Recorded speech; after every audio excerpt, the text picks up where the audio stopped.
Okay, I just want to show you guys real quickly how to use Uniswap on Coinbase Wallet. Coinbase Wallet is definitely much more simple than MetaMask. I typically prefer MetaMask. Most of my investments are over on MetaMask, but I do use Coinbase Wallet a little bit as well.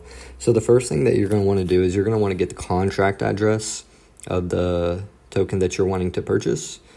So you can do that by going to usually the project website, they'll have that on there. So what I'm going to do is I'm just going to use Popo, which is Pepe's dog, which is the project that I'm most invested in, most bullish on, and I personally am taking a leadership role in the project. So yes, the image isn't showing up yet. Because it's still a new project, we got to get it listed on CoinGecko, CoinMarketCap. So yeah, anyways, let's just go ahead and get right into it. So we're going to want to go over to the bottom here where it says browser.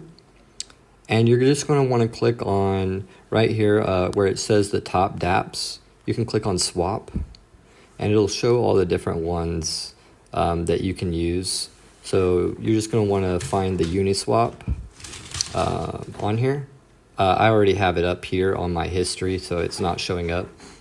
So you're just going to want to go to uniswap.org.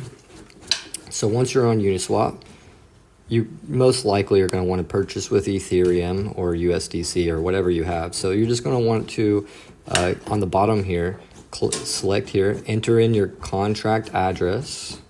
So right there we see Popo, all right? The slippage is typically on auto, which is normally fine. However, sometimes on other projects, you might find that your transaction fails. If that happens, just go ahead and increase this up to maybe 5 or something. Some tokens do have taxes, so that's something that you want to be aware of. After that, you just enter in the amount of ETH that you want to spend, and you press swap, and that's it. After that, you are now officially a holder of that token. So I'll also try to do a little video showing the same process on MetaMask. If there's anything that you have questions with or anything else that you would like me to show or explain, just go ahead and drop it in the comments. So anyways, yeah, that's it. Just a quick video. Good luck.